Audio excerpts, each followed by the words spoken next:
Sit out some nesting tables. It'll be fine. Oh, okay. So, Ava, let's spy back, just you and I, before we open it up to everyone else, and tell me what you experienced. I haven't done this before with you, so it was, No, no. we didn't practice it, so it was like, yeah, let's see how this goes. Yeah, it was interesting how the image of the butterfly kind of stayed with me as sort of like a weird sort of internal rhythm, Uh-huh. tempo, like as if the butterfly wasn't quite dead. You know what I Ooh, mean? yeah. But then the sort of ideas about the squirrel kind of um, played into some of the physicality that I saw her when I was envisioning the character through your cueing. Sort of that sort of inquisitiveness, but also sort of being kind of on guard.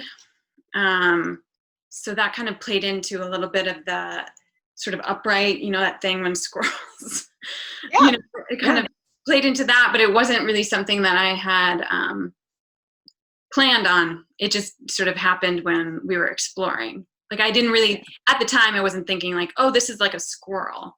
But Yeah. I think some of It's those funny. images were already sort of swirling around in there. So It's funny because when you were moving, Kate Frank made one of the comments while you were moving is that she's flying. And I saw that butterfly trying to fly, trying to get away as though it weren't quite dead, which I thought was really important. How did you feel? Did the imagination incorporation transformation, could you feel that process working for you? yeah, for sure. Being able to, I love the part where Chekhov talks about asking the character to do things that happen Yeah, in the yeah, play or that happen, or you can just ask them to do anything, follow them throughout their day. I yeah, love kind of that idea, especially because it's not analytical. You're not asking a student to like write down a whole backstory. It's just your imagination, and I think that that's a lot. It's just very visceral and powerful, I think, for an actor to use their imagination.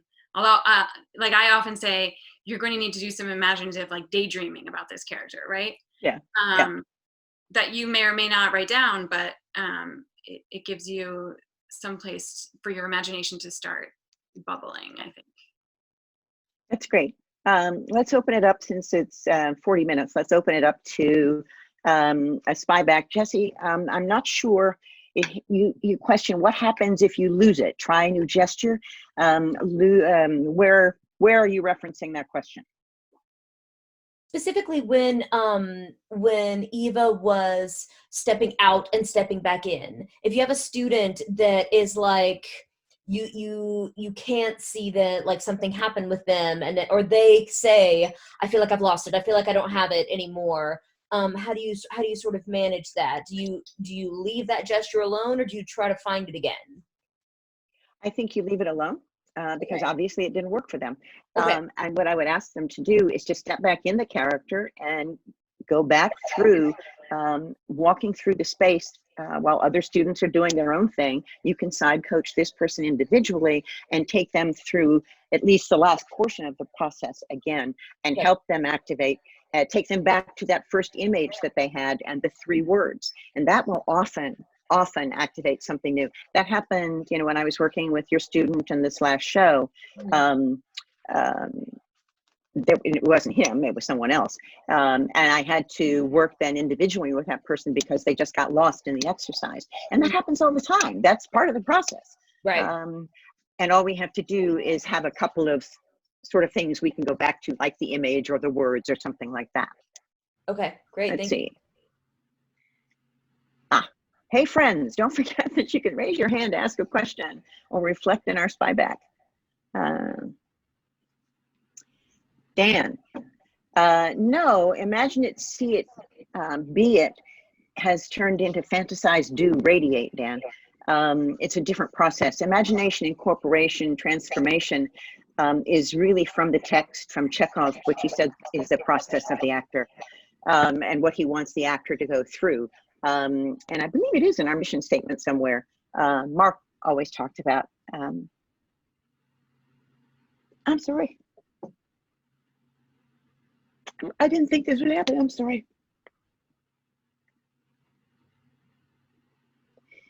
A virtual embrace is coming to you. Thank you so much. Mark always talked about the importance of the actor's process being imagination, incorporation, transformation. And I've been trying before, but just made that, since he left us, I'll just made that more a part of the process that I was working on. And I was privileged to work on a show just before the pandemic happened and used this exercise and really saw some wonderful results with the students. So. Kathy, I am taking it over to David, who has Spyback. Hey, David. Oh. Hi. When we were doing, in my cohort, when we were doing Imaginary Body, I guess it was just 2 years ago, but it feels like longer. I remember that we were doing a lot of movement around the room. And what struck me today about your work with Ava, since we're so confined, that's something about working in a confined space and working more simply and just right here and here with your person, rather than pursuing the person over a further distance, seemed to just struck me today as a solid way of doing this work. Oh, good. I mean, immediate and way. Yeah. I think it's really important, especially because there's not really a lot we can do about the space we have at the moment. I think that's an important lesson to learn, that we don't have to be in a studio, we don't have to be in a big classroom, that we can do this work wherever we feel that we want to do this work, in our bedrooms, in our dens, in our living rooms, whatever. We can do it, and it's there for us. Something for me about walking a lot almost dispersed the work. Okay. And this concentrated it for me. That's wonderful. Thank you. Kathy, I'm taking it over Sarah Kinsey. Hey, Sarah Kinsey. Hi, Fran. Hey. Thank you so much. Well, actually, this is so great that David, that you just shared that, because I wanted to share. Thank you so much for leading us through this, Kathy. I wrote down pretty much everything you said, because I use Imaginary Body and atmosphere work a lot. I teach, just so people know, I teach acting for film students specifically. And so something about being in the confined space, and I found that this kind of exercise of like finding the one thing that can immediately take you into that imaginary body, like you were working on with Ava, is so unbelievably helpful for film students. Because oftentimes on film, you're in a close-up and you have arrived, or in auditions even, and you slate your name, and then how do you find your imaginary body?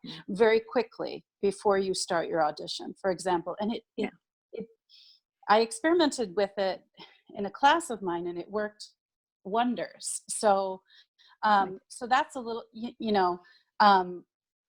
so yeah, I thought it was really, really interesting. And also, I think one thing I've been learning about the Chekhov technique in general is, and the imagination work and the physical work and connecting, is that sometimes for my students, because they don't have a lot of space or they're used to doing very naturalistic type of acting, they don't always understand the mind-body connection. But with the Chekhov work, or they're told, do less, do less, do less. But I've found that in the film medium, you actually have to be even more in tune with your physicality in order to find the subtlety. Look at that beautiful face. So I'm just saying, it's really worked wonders for my students. And yeah, and I loved this idea of bringing in Pursuing some the of the image of other the three aspects words. of it. Yeah. That's great, Sarah. Thank you. Thank you Yeah, very thank much. you. Thank you, Sarah. I'm taking it over to Josephine. Josephine, are you in Alberta? Oh, can't hear you. There So, we go. am I in Alberta, you say? Where Yeah. are you? Yes. I'm in Canada. I came home when the COVID started and I got back just in time. So that was good. The sort of transformation was so natural and it was very organic and it seemed to come from within. Like you could see it happening from within the actor rather than sometimes when you do it with students, you know, you tell them to sort of follow their body and it's sort of all external and there's not a lot happening inside. So I really like the way that got so deep. Good. You know, I think it goes back to that concentration exercise where we learn to take the image inside and embrace whatever that is.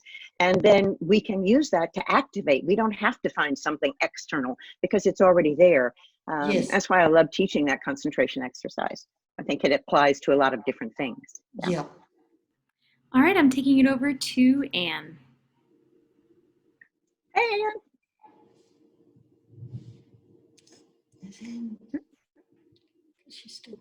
There we go. Hey.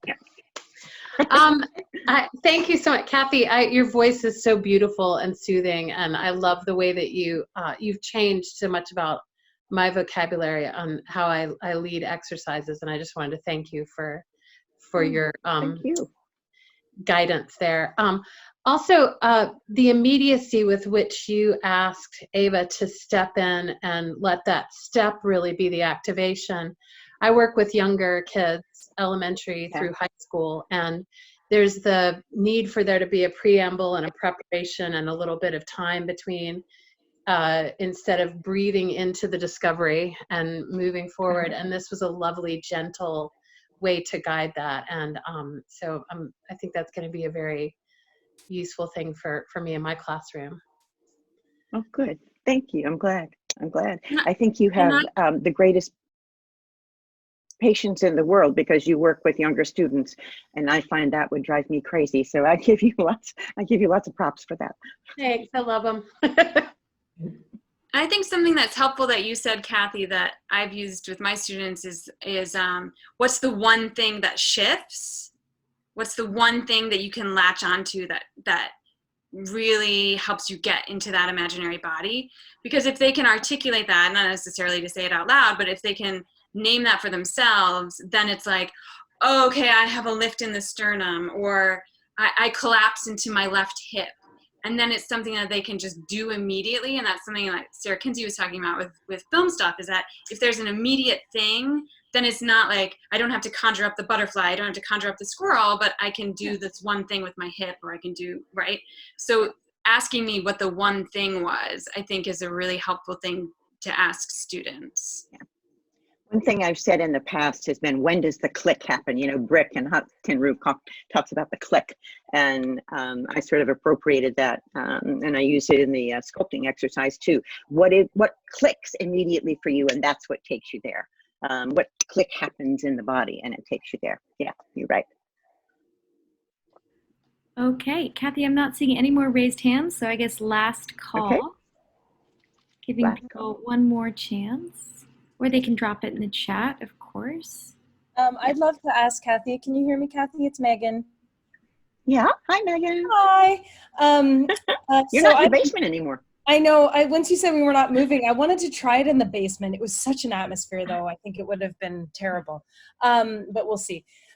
So thank you both for that lovely demonstration and experience. I just was wondering, I may have missed something because I had my own disturbance for just a second while I was walking through a very busy living room. And so with the gesture you were talking about before, Eva, did you feel that you were, what I witnessed, let me tell you what I witnessed, that you had a bit of either push or a ring in the body, so it was either coming forth in behavior, And then I thought that was awesome because that leads us into PG. And I just didn't know if you were experiencing that or that was just something I was layering on what I saw. I wasn't conscious of a push-pull ring gesture, Yeah. but hey, I mean, yes, that's what I was doing. You had it in the hands. It was beautiful. It was just like, Yeah, I mean, I think I was sort of thinking about being little and like the squirrel hands. I don't know. I don't think it was PG, but who knows? The work is deep. beautiful. Thank you. Oh, and also, we discover things when we try one tool, we discover that it leads us to another tool. So that's a good thing that you can explore then. Ava, you can explore the use of that, the push-pull or whatever, if you wanted to go next to gesture. And as teachers, that's how we can guide the student. So that's cool. Okay. If there aren't any more, Go ahead, Kathy. Katie, I was going to say, if there aren't any more comments or questions, I just want to remind people that we had asked Katie, who's been such wonderful tech support for us, has sent an email a couple of days ago and asked for any responses. Some of you, we've gotten a few responses. If you have the time, I know some of you are really terribly busy trying to keep active in this quarantine time. But if you have a chance to respond to that email and give us some feedback, because we would like to do more of this over the course of the summer if we can. And so we need to learn from this experience. So that's all.